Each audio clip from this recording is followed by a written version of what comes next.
extension of the banking facilities.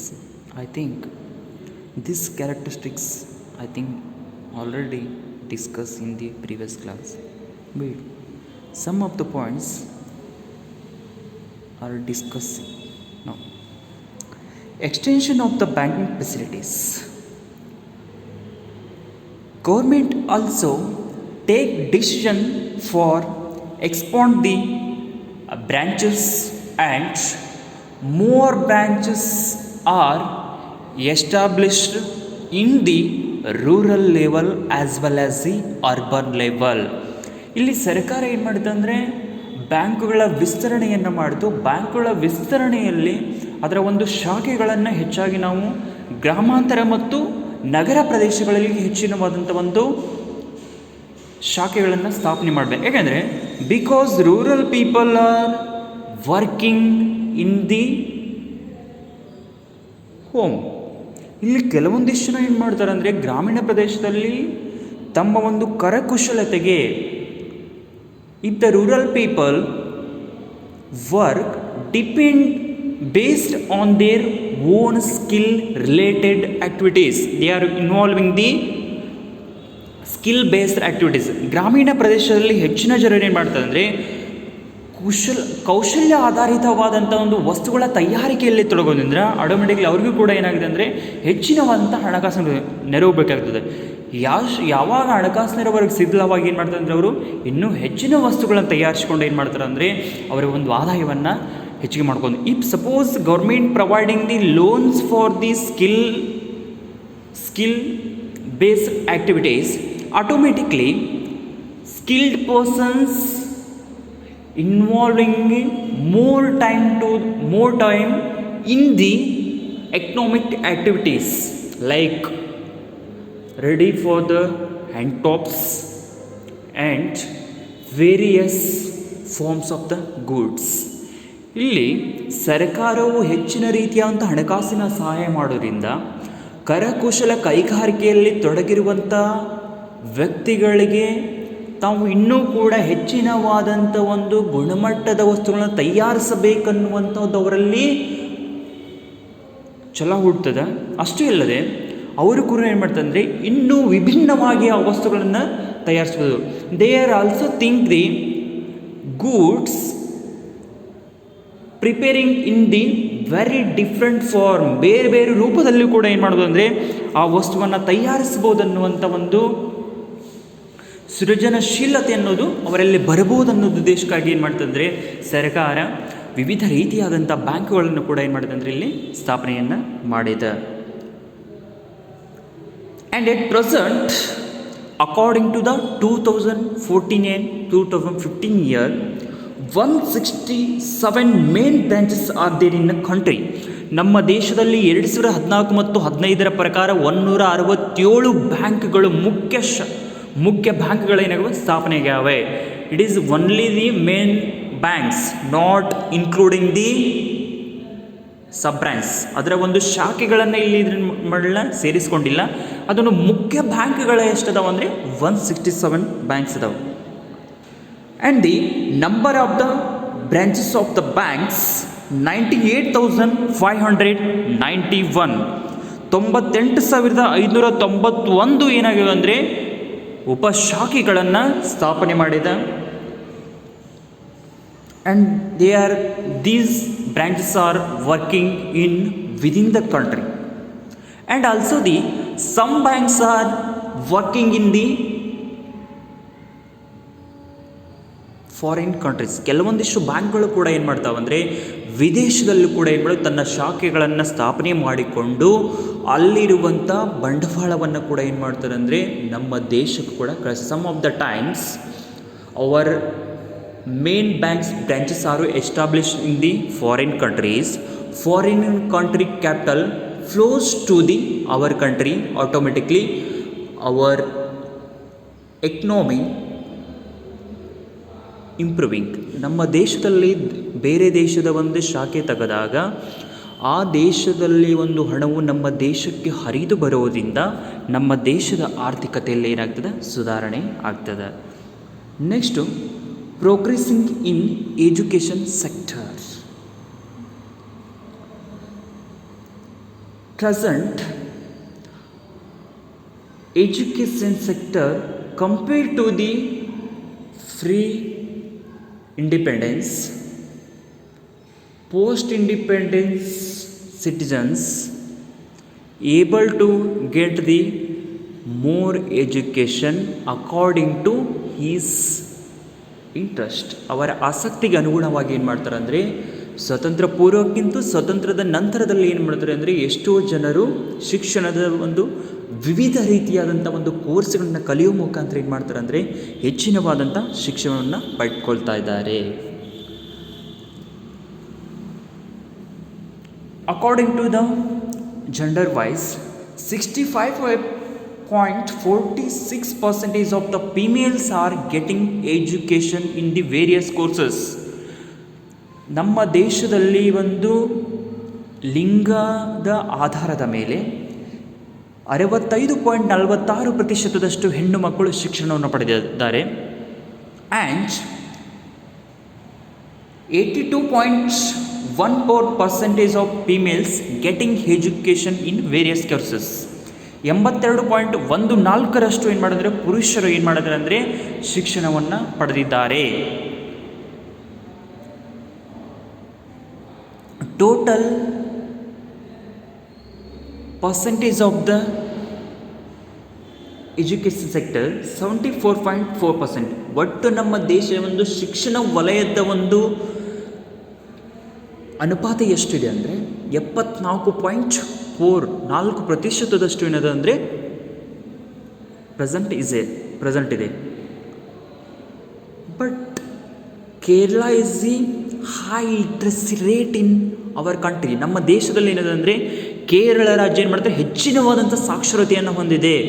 Because in that state more importance to the education sector compare to the other sector. ಬೇರೆ ವಲಯಕ್ಕೆ compare ಮಾಡೋದ್ರಲ್ಲಿ ಏನಂದರೆ ಶಿಕ್ಷಣ ವಲಯಕ್ಕೆ ಏನು ಮಾಡ್ತದೆ ಹೆಚ್ಚಿನವಾದಂಥ ಪ್ರೋತ್ಸಾಹವನ್ನು ಕೊಡ್ತದೆ. In Kerala literacy rate 93.9%. 93.9% peoples are getting education in the Kerala state. Kerala ರಾಜ್ಯದಲ್ಲಿ 93.9% ಜನರು ಏನು ಮಾಡಿದ್ರೆ ಶಿಕ್ಷಣವನ್ನು ಪಡೀತಾರೆ. In Karnataka state 75.60% of people getting education. ನಮ್ಮ ಒಂದು ರಾಜ್ಯದ ಒಂದು ಸಾಕ್ಷರ literacy rate, our state literacy rate 75.60%. ನಮ್ಮ ಒಂದು ರಾಜ್ಯದ ಸಾಕ್ಷರತಾ ದರ ಎಷ್ಟಿದೆ ಅಂದರೆ 75.60% ಅದ. In educational sector progress has been taking place by the establish more and more primary and the secondary education institution. ಇಲ್ಲಿ ಶಿಕ್ಷಣ ವಲಯದಲ್ಲಿ ಹೆಚ್ಚಿನವಾದಂಥ ಪ್ರಗತಿಯನ್ನು ಸಾಧಿಸಬೇಕಂದ್ರೆ ಬೇರೆ ಬೇರೆ ಸ್ಥಳಗಳಲ್ಲಿ ನಾವು ಏನು ಮಾಡೋದು ಪ್ರಾಥಮಿಕ ಮತ್ತು ಪ್ರೌಢಶಿಕ್ಷಣದ ಶಿಕ್ಷಣ ಸಂಸ್ಥೆಗಳನ್ನ ಎಸ್ಟಾಬ್ಲಿಷ್ ಮಾಡಬೇಕು. Because primary and the secondary sectors R the secondary schools are the schools providing the basic skills to the students. ಇಲ್ಲಿ ಏನು ಮಾಡ್ತಾರೆ ಅಂದರೆ ಪ್ರಾಥಮಿಕ ಮತ್ತು ಪ್ರೌಢ ಶಿಕ್ಷಣ ವ್ಯವಸ್ಥೆಯಲ್ಲಿ ವಿದ್ಯಾರ್ಥಿಗಳಿಗೆ ಅವರ ಜೀವನಕ್ಕೆ ಬೇಕಾಗಿರುವಂಥ ಮೂಲಭೂತವಾದಂಥ ಒಂದು ಸೌಕರ್ಯಗಳನ್ನು ಒದಗಿಸಲ್ದೆ ಮೂಲಭೂತವಾದಂಥ ಒಂದು ಚಿಂತನೆಗಳನ್ನು ಇಲ್ಲಿ ಕಲಿಸೋದ್ರಿಂದ ಹೆಚ್ಚಿನವಾದಂಥ ಒಂದು more primary and secondary educational institutions are established in the country. ನಮ್ಮ ದೇಶದಲ್ಲಿ ಏನು ಮಾಡುತ್ತೆ ಅಂದರೆ ವಿವಿಧ ರೀತಿಯಾದಂಥ ಒಂದು ಶಿಕ್ಷಣ ಸಂಸ್ಥೆಗಳನ್ನು ಏನು ಮಾಡಬೇಕಂದ್ರೆ ಸ್ಥಾಪನೆ ಮಾಡಬೇಕು. And along with these emphasise is given to the higher education and the technical education and also providing the technology based and the skill base education providing to the students. ನಮ್ಮ ದೇಶದಲ್ಲಿ ಏನು ಮಾಡಬೇಕಂದ್ರೆ ನಾವು ನಮ್ಮ ದೇಶದಲ್ಲಿ ಆಗಿರ್ಬೋದು ನಮ್ಮ ರಾಜ್ಯದಲ್ಲಿ ವಿದ್ಯಾರ್ಥಿಗಳಿಗೆ ಉನ್ನತ ಶಿಕ್ಷಣದಲ್ಲಿ ನಾವು ಏನು ಮಾಡಬೇಕಂದ್ರೂ ತಂತ್ರಜ್ಞಾನ ಆಧಾರಿತವಾದಂಥ ಶಿಕ್ಷಣ ಮತ್ತು ಕೌಶಲ್ಯ ಆಧಾರಿತವಾದಂಥ ಶಿಕ್ಷಣವನ್ನು ಕೊಟ್ಟಾಗ ಆಟೋಮೆಟಿಕ್ಲಿ ಏನಾಗ್ತದೆ ಅಂದರೆ ಅಲ್ಲಿ ಅವ್ರ ಸ್ಕಿಲ್ಲಿಂದ ಏನು ಮಾಡಬೇಕಂದ್ರೆ ತಾವೇ ಎಂಪ್ಲಾಯ್ಮೆಂಟ್ ಅಪಾರ್ಚುನಿಟೀಸನ್ನು ಇನ್ಕ್ರೀಸ್ ಮಾಡ್ಬೋದು. If suppose government providing the skill and the technical based education, automatically they are establish their own institution. ಅವರು ಇಲ್ಲಿ ಏನು ಮಾಡ್ತಾರೆ ಅಂದರೆ ಆಲ್ರೆಡಿ ಇಲ್ಲಿ ಸ್ಕಿಲ್ ಬೇಸ್ ಎಜುಕೇಷನ್ ತಗೋದ್ರಿಂದ ಪಡ್ಕೊಂಡಿದ್ರಿಂದ ಟೆಕ್ನಾಲಜಿ ಬೇಸ್ ತಂತ್ರಜ್ಞಾನದಂಥ ಶಿಕ್ಷಣವನ್ನು ಪಡ್ಕೊಂಡಿದ್ರಿಂದ ಆಟೋಮೆಟಿಕ್ಲಿ ಅವ್ರು ಏನು ಮಾಡ್ಕೊಂಡ್ರಿ ತಾವೇ ಒಂದು ಕಂಪನಿಯನ್ನು ಆರಂಭ ಮಾಡಿಕೊಂಡು ಅವರೇ ಒಂದು ಏನು ಮಾಡಿದ್ರೆ ಎಂಪ್ಲಾಯ್ಮೆಂಟ್ ಅಪಾರ್ಚುನಿಟೀಸನ್ನು ಇನ್ಕ್ರೀಸ್ ಮಾಡಿ ಅನ್ಎಂಪ್ಲಾಯ್ಮೆಂಟನ್ನು ರೆಡ್ಯೂಸ್ ಮಾಡಬೇಕು ಅನ್ನುವಂಥ intention ಅಲ್ಲಿರ್ತದೆ.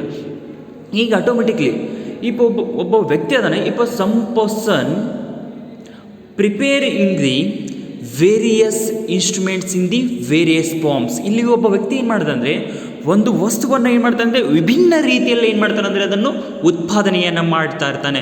Because peoples are also want the goods in the different forms. ಇಲ್ಲಿ ಅನುಭೋಗಿದಾರರು ಕೂಡ ಏನು ಮಾಡೋದು ಅಂದರೆ ವಸ್ತುಗಳನ್ನು ವಿಭಿನ್ನ ರೂಪದಲ್ಲಿ ಬಯಸೋದ್ರಿಂದ ಏನು ಮಾಡ್ತಾರೆ ಅಂದರೆ ಅಲ್ಲಿ ಡಿಫ್ರೆಂಟ್ ಫಾರ್ಮ್ಸಲ್ಲಿ ಗೂಡ್ಸನ್ನು ಪ್ರೊಡ್ಯೂಸ್ ಮಾಡುವಂಥ ವ್ಯಕ್ತಿಗೆ ಏನಾಗ್ತಂದರೆ ಹೆಚ್ಚಿಗೆ ಏನು ಮಾಡ್ತಾರೆ ಪ್ರಾಫಿಟನ್ನು ಗೇನ್ ಮಾಡ್ತಾನೆ. ಅಷ್ಟೇ ಅಲ್ಲದೆ different forms goods getting the more demand. ಆ ವಸ್ತುಗಳನ್ನು ಏನು ಮಾಡ್ತಾ ಅಂದರೆ ಹೆಚ್ಚಿನವಾದಂಥ ಒಂದು ಬೇಡಿಕೆ ಪಡ್ಕೋದ್ರಿಂದ ಏನಾಗ್ತದೆ ಅಂದರೆ ಅಲ್ಲಿ ಎಂಪ್ಲಾಯ್ಮೆಂಟ್ ಅಪಾರ್ಚುನಿಟೀಸ್ ಕ್ರಿಯೇಟ್ ಆಗ್ತದೆ. ಎಂಪ್ಲಾಯ್ಮೆಂಟ್ ವಸ್ತುಗಳಿಗೆ ಡಿಮಾಂಡ್ ಹೆಚ್ಚಿಗೆ ಆಗೋದ್ರಿಂದ ಅಲ್ಲಿ ಲೇಬರ್ಸ್ ಬೇಕಾಗ್ತದೆ. ಅಲ್ಲಿ ಲೇಬರ್ಸ್ ಬೇಕಾಗೋದ್ರಿಂದ ಏನಾಗ್ತದೆ ಅಂದರೆ ಯಾರು ಒಂದು ಅನ್ಎಂಪ್ಲಾಯ್ಡ್ ಇರ್ತಾರೋ ಆ ಒಂದು ಲೇಬರ್ಸ್ ಅಲ್ಲಿ ವರ್ಕ್ ಮಾಡೋದ್ರಿಂದ ಆಟೋಮೆಟಿಕ್ಲಿ ಏನಾಗುತ್ತೆ ಅವರ ಒಂದು ಎಕನಾಮಿಕ್ಲಿ ಏನಾಗ್ತಾರೆ ಸ್ಟ್ರಾಂಗ್ ಆಗ್ತಾರೆ. ಎಕನಾಮಿಕ್ಲಿ ಸ್ಟ್ರಾಂಗ್ ಆಗೋದ್ರಿಂದ ಅವರು ಸ್ಕಿಲ್ ಲೇಬರ್ಸ್ ಆಗಿ ಕನ್ವರ್ಟ್ ಆಗ್ತಾರೆ. ಸ್ಕಿಲ್ ಲೇಬರ್ಸ್ ಆಗಿ ಕನ್ವರ್ಟ್ ಆಗೋದ್ರಿಂದ ಅವ್ರದ್ದು ಒಂದು ಕಾಂಟ್ರಿಬ್ಯೂಷನ್ ಕೂಡ ಏನಾಗ್ತದೆ ನ್ಯಾಷನಲ್ ಇನ್ಕಮ್ ಇನ್ಕ್ರೀಸ್ ಆಗ್ತದೆ. ಇನ್ಕ್ರೀಸ್ ಆಗೋದ್ರ ಜೊತೆ ಆಟೋಮೆಟಿಕ್ಲಿ ಏನಾಗ್ತದೆ ಅವರ ಒಂದು ಸ್ಟ್ಯಾಂಡರ್ಡ್ ಆಫ್ ಲಿವಿಂಗ್ ಕೂಡ ಇನ್ಕ್ರೀಸ್ ಆಗ್ತದೆ. ಇಲ್ಲಿ ಒಂದು ಕೌಶಲ್ಯಾಧಾರಿತ ಶಿಕ್ಷಣ ಬಂದ ಪಡೆದ suppose getting the skill education he started he's own company and providing the employment opportunities. If suppose providing the employment opportunities automatically reduce the unemployment. If reduce the unemployment, if a people's standard of living increases. ಇಲ್ಲಿ ಒಂದು ಕೌಶಲ್ಯಾಧಾರಿತ ಶಿಕ್ಷಣದಿಂದ ಒಬ್ಬ ವ್ಯಕ್ತಿಯ ಒಂದು ಆರ್ಥಿಕ ಮಟ್ಟ ಹೆಚ್ಚಿಗೆ ಆಗ್ತದೆ. ಆರ್ಥಿಕ ಮಟ್ಟ ಹೆಚ್ಚಿಗೆ ಆಗೋದ್ರಿಂದ ಅವನು ಏನು ಮಾಡ್ತಾನೆ ಅಂದರೆ ತಾನೇ ಒಂದು ಕಂಪನಿಯನ್ನು ಆರಂಭ ಮಾಡ್ತಾನೆ. ಆ ಕಂಪನಿಯನ್ನು ಆರಂಭ ಮಾಡಿದ್ಕೊಳ್ಳಿ ಏನು ಮಾಡ್ತಾನೆ ಅವನು ಉತ್ಪಾದಿಸಿದಂಥ ವಸ್ತುಗಳಿಗೆ ಹೆಚ್ಚಿನ ಬೇಡಿಕೆ ಬರ್ತದೆ. ಹೆಚ್ಚಿನ ಬೇಡಿಕೆ ಬರೋದ್ರಿಂದ ಏನಾಗ್ತದೆ ಅವನಿಗೆ ಹೆಚ್ಚಿಗೆ ಲೇಬರ್ಸ್ ಬೇಕಾಗ್ತದೆ. ಆ ಟೈಮ್ದಲ್ಲಿ ಯಾರು ಒಂದು ಅನ್ಎಂಪ್ಲಾಯ್ಮೆಂಟ್ ಲೇಬರ್ಸ್ ಇಲ್ಲ ಅವ್ರು ಏನು ಮಾಡ್ತಾರೆ ವರ್ಕ್ಸಲ್ಲಿ ಇನ್ವಾಲ್ವ್ ಆಗೋದ್ರಿಂದ ಅನ್ಎಂಪ್ಲಾಯ್ಡ್ ಕೂಡ ರೆಡ್ಯೂಸ್ ಆಗ್ತದೆ. ಅನ್ಎಂಪ್ಲಾಯ್ಮೆಂಟ್ ರೆಡ್ಯೂಸ್ ಆಗೋದ್ರಿಂದ ಏನಾಗ್ತದೆ ಆ ಒಂದು ಪರ್ಸನ್ ಒಂದು ಸ್ಟ್ಯಾಂಡರ್ಡ್ ಆಫ್ ಲಿವಿಂಗ್ ಕೂಡ ಇನ್ಕ್ರೀಸ್ ಆಗ್ತದೆ. ಸ್ಟ್ಯಾಂಡರ್ಡ್ ಆಫ್ ಲಿವಿಂಗ್ ಇನ್ಕ್ರೀಸ್ ಆಗೋದ್ರಿಂದ ಅಲ್ಲೇನಾಗ್ತದೆ ಲೈಫ್ ಎಕ್ಸ್ಪೆಕ್ಟೆನ್ಸಿ ಅವರ ಒಂದು ಜೀವಿತಾವಧಿ ಕೂಡ ಏನಾಗ್ತದೆ ಬದುಕುವ ಒಂದು there ages also increase. Suppose if a person involving the economic activities automatically he actively involving the every day. ಅವನು ಏನು ಮಾಡ್ತಾನೆ ಪ್ರತಿದಿನವೂ ಚಟುವಟಿಕೆಯಲ್ಲಿ ಕೂಡ ಏನು ಮಾಡ್ತಾನೆ ಅಂದರೆ ಸದಾ ಚಟುವಟಿಕೆಯಿಂದ ಹುಮ್ಮಸ್ಸಿನಿಂದ ಇರೋದ್ರಿಂದ ಅವನ ಒಂದು ಜೀವಿತಾವಧಿ ಲೈಫ್ ಎಕ್ಸ್ಪೆಕ್ಟೆನ್ಸಿ ಕೂಡ ಏನು ಮಾಡೋದು ಇನ್ಕ್ರೀಸ್ ಆಗ್ಬೋದು. We compare education rate of the 1950, present education rate has increased to the 74.4%. Before independence, our country ruled by the Britishers. ಸ್ವಾತಂತ್ರ್ಯ ಸಿಗುವುದಂಥ ಪೂರ್ವದಲ್ಲಿ ಏನಾಗ್ತದೆ ನಮ್ಮ ದೇಶವನ್ನು ಏನು ಮಾಡ್ತಿದ್ರೆ ಬ್ರಿಟಿಷರು ಆಳ್ತಾ ಇದ್ರು.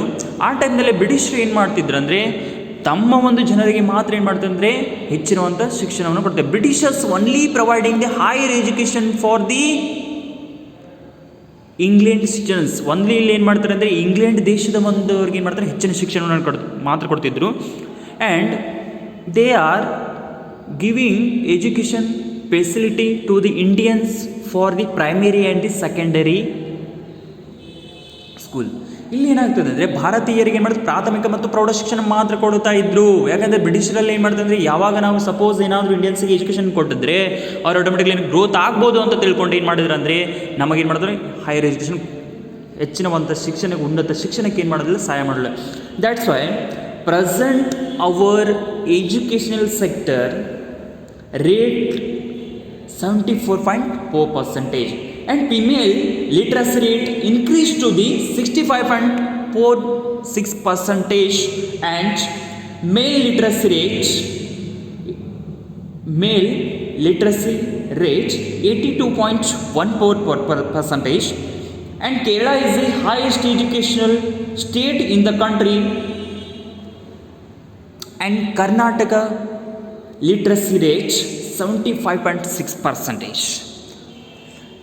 ಇಲ್ಲಿ ನಮ್ಮ ದೇಶದ ಒಂದು ಸಾಕ್ಷರತಾ ದರವನ್ನು ನೋಡಿ ಎಷ್ಟಿದೆ, ಒಟ್ಟು 74.4ನಷ್ಟು ಇನ್ಕ್ರೀಸ್ ಆಗಿದೆ.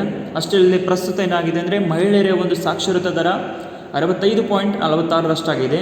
ಅಷ್ಟೇ ಅಲ್ಲದೆ ಪುರುಷರ ಒಂದು ಸಾಕ್ಷರತಾ ದರ 82.14ರಷ್ಟಾಗಿದೆ.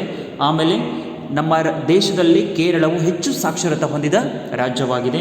ಕರ್ನಾಟಕದ ಒಂದು ಪ್ರಸ್ತುತ ಸಾಕ್ಷರತಾ ದರ 75.60ರಷ್ಟು ಇದೆ. Next increase in the health facilities. Next, one of the important characteristics of the Indian economy, increase in the health facilities. India is achieved, it is objective in the healthcare sector. ಮುಂದಿನವಾದಂಥ ಒಂದು ಭಾರತ ಆರ್ಥಿಕತೆಯ ಒಂದು ಗುಣಲಕ್ಷಣ ಆರೋಗ್ಯ ಸೌಲಭ್ಯಗಳಲ್ಲಿ ಹೆಚ್ಚಳ. ನಮ್ಮ ದೇಶ ಈಗಾಗಲೇ ಏನು ಮಾಡೋದು ಅಂದರೆ ಆರೋಗ್ಯ ಕ್ಷೇತ್ರದಲ್ಲಿ ಕೂಡ ಏನು ಮಾಡಿದೆ, ಹೆಚ್ಚಿನವಾದಂಥ ಪ್ರಗತಿಯನ್ನು ಸಾಧಿಸಿದೆ. ಅದು ಯಾವ ರೀತಿಯಂಥ ಉದ್ದೇಶಗಳನ್ನು ಇಟ್ಟುಕೊಂಡಿದ್ದೆ ಅದನ್ನು ಕೂಡ ಉದ್ದೇಶಗಳನ್ನು ಹಿಡಿದೆ ಈಡೇರಿಸ್ಕೊತಾ ಇದೆ. ಆ್ಯಂಡ್ ಆಲ್ಸೋ ನಮ್ಮ health sector adapting the new technologies for health sector. ನಮ್ಮ ದೇಶದಲ್ಲಿ ಏನಂತ ಆರೋಗ್ಯ ವಲಯವು ಕೂಡ ಏನು ಮಾಡಿದೆ ಅಂದರೆ ಹೆಚ್ಚಿನವಾದಂಥ ಆಧುನಿಕ ರೀತಿಯಾದಂಥ ವೈದ್ಯಕೀಯ ಸೌಲಭ್ಯಗಳನ್ನು, technology based medical facilities adapted most of the hospitals. ಬಹಳಷ್ಟು ಆಸ್ಪತ್ರೆಗಳಿಗೆ ಏನು ಮಾಡ್ತಾ ಇದ್ದೇವೆ ಅಂದರೆ ತಂತ್ರಜ್ಞಾನ ಆಧಾರಿತವಾದಂಥ ಚಿಕಿತ್ಸೆಯನ್ನು ನೀಡ್ತಾ ಇದ್ದಾವೆ. ಅದಕ್ಕಾಗಿ ಇಲ್ಲಿಯೂ ಕೂಡ ಏನಾಗಿದೆ ಅಂದರೆ ಆರೋಗ್ಯ ವಲಯದಲ್ಲೂ ಕೂಡ ಏನಾಗಿದೆ ಅಂದರೆ ನಾವು ಹೆಚ್ಚಿನವಾದಂಥ ಒಂದು ಪ್ರಗತಿಯನ್ನು ಸಾಧಿಸ್ತಾ ಇದ್ದೇವೆ. And is trying to control the spread of the communicable as well as the dangerous diseases in the country. ನಮ್ಮ ದೇಶದಲ್ಲಿ ಏನಾಗ್ತದೆ ಅಂದರೆ ಒಬ್ಬರಿಂದ ಒಬ್ಬರಿಗೆ ಏನು ಮಾಡ್ತಾರೆ, ಕಮ್ಯುನಿಕೇಬಲ್ ಡಿಸೀಸ್ ಕೂಡ ಕಂಟ್ರೋಲನ್ನು ಮಾಡ್ತಾ ಇದೆ. ಯಾವ ರೀತಿಯಾಗಿ ಇಲ್ಲಿ ಸಮಾಜದಿಂದ ಒಬ್ಬರಿಂದ ಒಬ್ಬರಿಗೆ ಹರಡುವಂಥ ರೋಗಗಳಾಗಿರ್ಬೋದು, ಅದೇ ರೀತಿ ಈಗ ಅಗದಿ ಅಪಾಯಕಾರಿಯಾದಂಥ ರೋಗಗಳಾಗಿರ್ಬೋದು, ಕ್ಷಯ ರೋಗದಂಥವ್ರಾಗಿರ್ಬೋದು, ಪ್ಲೇಗ್ ರೋಗ ಆಗಿರ್ಬೋದು, ಈ ರೀತಿಯಾದಂಥ ಒಂದು ಜಾಂಡಿಸ್ ಅಂತ ರೋಗ ಇರ್ಬೋದು, ಈ ರೀತಿಯಾದಂಥ ಡಿಸೀಸನ್ನು ಕೂಡ ಏನು ಮಾಡಿದೆ ನಮ್ಮ ಗೌರ್ಮೆಂಟ್ ಕಂಟ್ರೋಲ್ ಮಾಡಲಿಕ್ಕೆ ಏನು ಮಾಡಿದೆ ಟೆಕ್ನಾಲಜಿಯನ್ನು ಅಡಾಪ್ಟ್ ಮಾಡ್ಕೊಂಡಿದ್ದಿದೆ. ಅಷ್ಟೇ ಅಲ್ಲದೆ communicable disease as well as A dangerous disease also control in the country. And facilities providing the government in the free of the cost. ಇಲ್ಲಿ ಸರ್ಕಾರವು ಏನು ಮಾಡ್ತದೆ ಅಂದರೆ ಕೆಲವೊಂದಿಷ್ಟು ವೈದ್ಯಕೀಯ ಸೌಲಭ್ಯಗಳನ್ನ ಉಚಿತವಾಗಿ ಕೊಡ್ತದೆ. ಈ suppose government providing the free facilities in the government hospitals. ಈ ಸರ್ಕಾರಿ ಆಸ್ಪತ್ರೆಗಳಲ್ಲಿ ಮಾತ್ರ ಏನು ಮಾಡ್ತಿದ್ರೆ ಸರ್ಕಾರವು ಉಚಿತವಾಗಿ ಸೌಲಭ್ಯಗಳನ್ನು ಒದಗಿಸ್ತಾ ಇದೆ. ಅಷ್ಟೇ ಅಲ್ಲದೆ government also establish the more health care centre in our country. ನಮ್ಮ ದೇಶದಲ್ಲಿ ಏನು ಮಾಡಿದೆ ಅಂದರೆ ಹೆಚ್ಚಿನವಾದಂಥ ಆರೋಗ್ಯ ಕೇಂದ್ರಗಳನ್ನು ಕೂಡ ಏನು ಮಾಡಿದೆ ಅಂದರೆ ಸ್ಥಾಪನೆಯನ್ನು ಮಾಡಿದೆ. ಇಲ್ಲಿ ಅದಕ್ಕಾಗಿ ಏನಾಗ್ತದೆ ಅಂದರೆ it's nowadays death rate is controlling compared to the before the 1990. 1990ಕ್ಕಿಂತ ಮುಂಚಿತವಾಗಿ ಏನಾಯಿತು, ನಮ್ಮಲ್ಲಿ ಏನಾಗ್ತದೆ ಅಂದರೆ ಸಾವಿನ ಪ್ರಮಾಣ ಹೆಚ್ಚಿಗೆ ಆಗ್ತಾ ಇತ್ತು. ಬಟ್ ಈಗೇನಿದೆ ಅಂದರೆ ಸಾವಿನ ಪ್ರಮಾಣವನ್ನು ಕೂಡ ಕಡಿಮೆ ಮಾಡ್ತಾ ಇದೆ. But our country birth rate is increasing. ಇಲ್ಲಿ ನಮ್ಮದು ಬರ್ತ್ ರೇಟ್ ಕೂಡ ಏನಾಗ್ತದೆ, ಹುಟ್ಟುವ ದರ ಏನಾಗಿ ಹೆಚ್ಚಿಗೆ ಆಗ್ತದೆ. If suppose every day 10% birth rate increases, death rate is the only 2%. ನಮ್ದು ಇಲ್ಲಿ 10% ಹುಟ್ಟಿನ ದರ ಹೆಚ್ಚಿಗೆ ಆಗ್ತಾ ಇದೆ ಅಂದರೆ ಒನ್ಲಿ ನಮ್ದು ಏನಾಗಿದೆ 2% ಅಷ್ಟು ಏನಾಗ್ತದೆ ಸಾವಿನ ಪ್ರಮಾಣದಲ್ಲಿ ಏನಾಗಿದೆ ಅಷ್ಟು ರೀತಿ ಮಾತು ಜನ ಏನ್ಬಿಡ್ತಾರೆ ಸಾಯ್ತಿದ್ದಾರೆ. ಅದಕ್ಕಾಗಿ ಏನಾಗ್ತದೆ ಅಂದರೆ ಪಾಪ್ಯುಲೇಷನ್ ಕೂಡ ಏನಾಗ್ತದೆ, ಇನ್ಕ್ರೀಸ್ ಆಗ್ತಾ ಇದೆ. If suppose population increases, governments also establish the more health care centres in various places. ವಿವಿಧ ರೀತಿಯಾದಂಥ ಒಂದು ಸ್ಥಳಗಳಲ್ಲಿ ಏನು ಮಾಡ್ತಂದ್ರೆ ಹೆಚ್ಚಿನವಾದಂಥ ಆರೋಗ್ಯಗಳ ಕೇಂದ್ರಗಳನ್ನು ಸ್ಥಾಪನೆ ಮಾಡಲೇಬೇಕಾಗ್ತದೆ.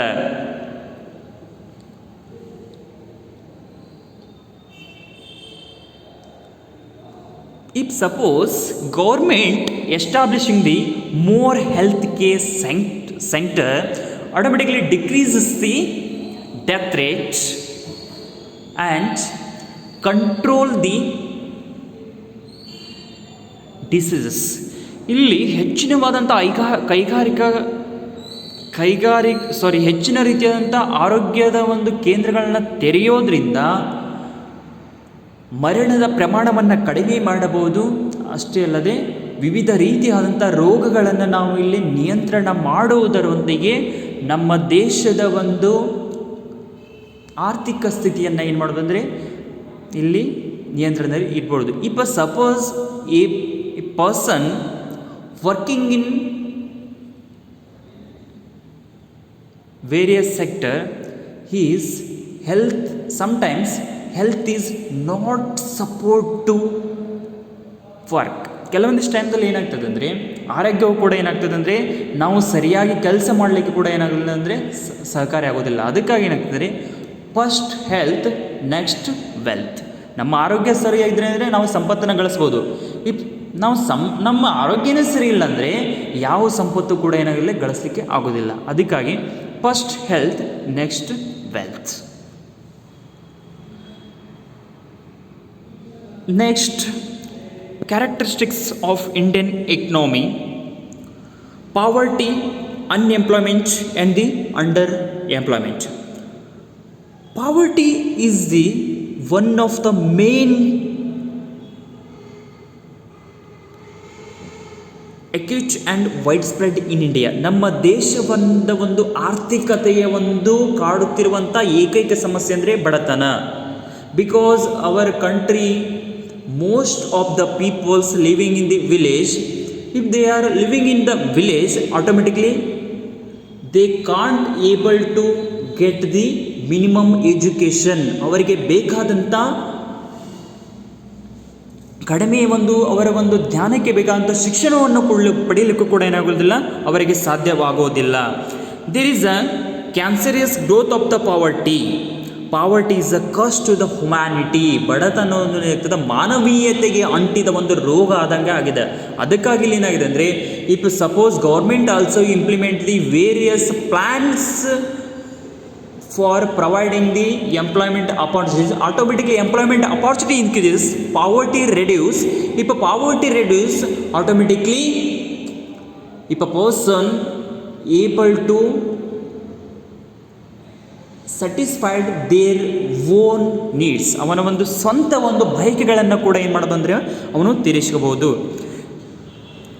Nearly 28% of the population still lives below poverty line. 28% ಜನರು ಏನು ಮಾಡ್ತಿದ್ದಾರೆ, ಬಡತನದಿಂದ ಕೆಳಗಿನ ರೇಖೆಯಲ್ಲಿದ್ದಾರೆ. ಬಡತನದಿಂದ ಕೆಳಗಿನ ರೇಖೆಯಲ್ಲಿದ್ದಾರೆ. It means if people not able to get one time food, ಅವ್ರಿಗೆ ಏನಾಗ್ತದೆ, ಒಂದು ಹೊತ್ತಿನ ಊಟಕ್ಕೂ ಕೂಡ ಗತಿ ಇಲ್ಲ ಅಂತ ಅರ್ಥ. If suppose 28% of peoples population still lives below poverty line, ಅವರ ಬಡತನ ರೇಖೆಗಿಂತ ಕೆಳಗೆ ಅದರಂದರೆ ಅವರಿಗೆ ಅಂತ ಒಂದು ಮೂಲಭೂತ fundamental facilities, they are not able to fulfil their fundamental facilities. ಅವರ ಒಂದು ಮೂಲಭೂತ ಅವಶ್ಯಕತೆಗಳನ್ನು, ಫಂಡಮೆಂಟಲ್ ನೀಡ್ಸನ್ನು, ಅವರ ಅವಶ್ಯಕತೆಗಳನ್ನು ಕೂಡ ಈಡೇರಿಸಲಿಕ್ಕೆ ಸಾಧ್ಯ ಆಗ್ತಾ ಇಲ್ಲ ಅಂತ ಅರ್ಥ ಆಗ್ತದೆ. Poverty is the outcome of the unemployment and the under employment. Yes, it is the major cause for the unemployment. ಇದು ನಿರುದ್ಯೋಗಕ್ಕೆ ಮುಖ್ಯ ಕಾರಣ. If a person getting education, automatically he is working in the various sectors. ಒಬ್ಬ ವ್ಯಕ್ತಿ ಏನು ಮಾಡ್ತಾನಂದರೆ, ತಾನು ಏನೋ ಒಂದು ಶಿಕ್ಷಣವನ್ನು ಪಡೆದಿರ್ತಾನೆ, ಆ ಶಿಕ್ಷಣ ಆಧಾರಿತವಾಗಿ ಏನು ಮಾಡ್ತಾನೆ, ಎಷ್ಟೋ ರೀತಿಯಾದಂಥ ಕೆಲಸಗಳನ್ನು ಪಡಿತಾನೆ. If suppose person not getting education, not available the employment opportunities. ಅವರು ಏನಾದರೂ ಇಲ್ಲಿ ಶಿಕ್ಷಣ ಪಡೆಯಲಿಲ್ಲ ಅಂದರೆ ಅವರು ಏನಾದ್ರು ನಿರುದ್ಯೋಗಿಗಳಿರ್ತಾನೆ. ಅಷ್ಟೇ ಅಲ್ಲದೆ in the economy under employment also spread in our country. ನಮ್ಮ ದೇಶದಲ್ಲಿ ಏನಾಗಿದೆ ಅಂದರೆ under employment means if a person not able to get job according to his education, ಅವನು ಪಡೆದಂಥ ಒಂದು ಶಿಕ್ಷಣಕ್ಕೆ ಅನುಗುಣವಾದಂಥ ಉದ್ಯೋಗಗಳನ್ನು ಪಡೀಲಿಕ್ಕೆ ಆಗದಂಥ ಒಂದು ಉದ್ಯೋಗಕ್ಕೆ ಏನಂತೆ ನಾವು ಇಲ್ಲಿ ಅರೆ ನಿರುದ್ಯೋಗ ಅಂತ ಕರಿತೀವಿ. If a person not able to get job according to his education, ಅವನ ಒಂದು ಪಡೆದ ಒಂದು ಶಿಕ್ಷಣಕ್ಕೆ ಅನುಗುಣವಾಗಿ ಇಲ್ಲಿ ಏನು ಮಾಡ್ತಾನಂದರೆ ಅವನು ಉದ್ಯೋಗ ಪಡಿಲೇ ಇದ್ದಂದರೆ ಅದಕ್ಕೆ ಅರೆ ನಿರುದ್ಯೋಗ ಅಂತ ಕರಿತೀವಿ. ಇಫ್ ಸಪೋಸು ಆ ಪರ್ಸನ್ ಏನು ಮಾಡ್ತಾನಂದರೆ ಹೈಯರ್ ಎಜುಕೇಷನ್ ತೊಗೊಂಡು ಏನು ಮಾಡ್ತಾರೆ, ಪ್ಯೂನ್ ಆಗಿ ವರ್ಕ್ ಮಾಡ್ತಾ ಇರ್ತಾನೆ. ಬಟ್ ಅಲ್ಲಿ ಏನಾಗ್ತದೆ, ಅಂಡರ್ ಎಂಪ್ಲಾಯ್ಮೆಂಟ್ ಆಗ್ತದೆ. ಯಾಕಂದರೆ ಅವ್ನು ಕಲ್ತಿರೋದೇನೆಂದರೆ MBA ಕಲ್ತಿರ್ತಾನೆ, ಬಟ್ ವರ್ಕ್ ಮಾಡ್ತಾ ಇರೋದೇನಾಗ್ತದೆ, ಅಗದಿ ಸಣ್ಣ ಕೆಲಸ ಆಗ್ತದೆ. ಅದಕ್ಕಾಗಿ ಇಲ್ಲಿ ಏನಾಗ್ತದೆ ಅಂದರೆ ಅಂಡರ್ ಎಂಪ್ಲಾಯ್ಮೆಂಟ್ ಕೂಡ ಏನಾಗ್ತದೆ ಅಂದರೆ ದೊಡ್ಡ ಸಮಸ್ಯೆ ಆಗಿದೆ. According to the 11th plan estimates, the total job requirements of the 11th plan will be 100 million. According to the 11th 5-year plan, total job requirements 100 millions. 11ನೇ ಪಂಚವಾರ್ಷಿಕ ಯೋಜನೆ ಪ್ರಕಾರ ಎಷ್ಟಿದೆ ಅಂದರೆ ಒಟ್ಟು ಉದ್ಯೋಗಗಳು ಒಂದು ಅವಕಾಶ 100 ಮಿಲಿಯನ್ನಷ್ಟು ಅವಕಾಶಗಳು ಸಿಗ್ತದೆ. Because the government also providing the more facility to the industrial sector. ಇಲ್ಲಿ ಕೈಗಾರಿಕಾ ಕ್ಷೇತ್ರ ಆಗಿರ್ಬೋದು, ಕೃಷಿ ಕ್ಷೇತ್ರಕ್ಕೂ ಕೂಡ ಏನು ಮಾಡ್ತಾರೆ ಅಂದರೆ ಹೆಚ್ಚಿನವಾದಂಥ ಒಂದು ಪ್ರಾತಿನಿಧ್ಯವನ್ನು ಕೊಡ್ತಾರೆ. At the end of each plan, the number of unemployment is larger in the beginning of the plan. ಇಲ್ಲಿ ಸಪೋಸ್ ಯಾವುದೇ ಒಂದು ಪ್ಲಾನ್ಸನ್ನು ಇಂಪ್ಲಿಮೆಂಟ್ ಮಾಡಿದಾಗ, if suppose 11th plan implement in the beginning more unemployment in the economy, but ending of the plan unemployment is reduced because 11th 5-year plan create the employment opportunity. 11ನೇ ಪಂಚವಾರ್ಷಿಕ ಯೋಜನೆಯಲ್ಲಿ ನಾವು ಆರಂಭ ಮಾಡಿದಾಗ ಹೆಚ್ಚಿನವಾದಂಥ ನಿರುದ್ಯೋಗ ಇತ್ತು. ಆಮೇಲೆ ತದನಂತರ ಏನಾಗ್ತೋ ಮುಕ್ತಾಯ ಹಂತದಲ್ಲಿ ಬಂದಾಗ ಹಂತದಲ್ಲಿ ನಿರುದ್ಯೋಗದ ಪ್ರಮಾಣ ಕಡಿಮೆಯಾಗಿ ಅಲ್ಲಿ ಉದ್ಯೋಗದ ಪ್ರಮಾಣ ಹೆಚ್ಚಿಗೆ ಆಗಿತ್ತು. ಅದಕ್ಕಾಗಿ ಅಲ್ಲಿ ಏನಾಗಿದೆ ಅಂದರೆ ಬಡತನ ಅನ್ನೋದೇನಾಗಿದೆ ಕಡಿಮೆಯಾಗಿದೆ. Unemployment generates no income and under employment provides the low income. If person unemployment they have not get income. ಒಬ್ಬ ವ್ಯಕ್ತಿಯಲ್ಲಿ ನಿರುದ್ಯೋಗದನಂದರೆ ಅವನಿಗೆ ಆದಾಯ ಇರೋದಿಲ್ಲ. If suppose person under employed he get is low income. ಒಬ್ಬ ವ್ಯಕ್ತಿ ತನ್ನ suppose person not getting job according to his education, how to he get higher income. ಒಬ್ಬ ವ್ಯಕ್ತಿ ತನ್ನ ಶಿಕ್ಷಣ ಆಧಾರಿತವಾಗಿ ಇಲ್ಲಿ ಉದ್ಯೋಗವನ್ನು ಪಡೀಲೇ ಇಲ್ಲ ಅಂದರೆ ಅವನು ಹೇಗೆ ಹೆಚ್ಚಿನ ಆದಾಯವನ್ನು ಗಳಿಸ್ತಾನೆ? ಅವನು ಅಲ್ಲಿ ಏನಾಗ್ತದೆ, ಅವನ ಆದಾಯ ಕಡಿಮೆಯಾಗಿ ಆಗ್ತದೆ. ಅದಕ್ಕಾಗಿ ಏನಾಗ್ತದೆ ಅಂದರೆ poverty, unemployment and under employment it is one of the major characteristics of the Indian economy.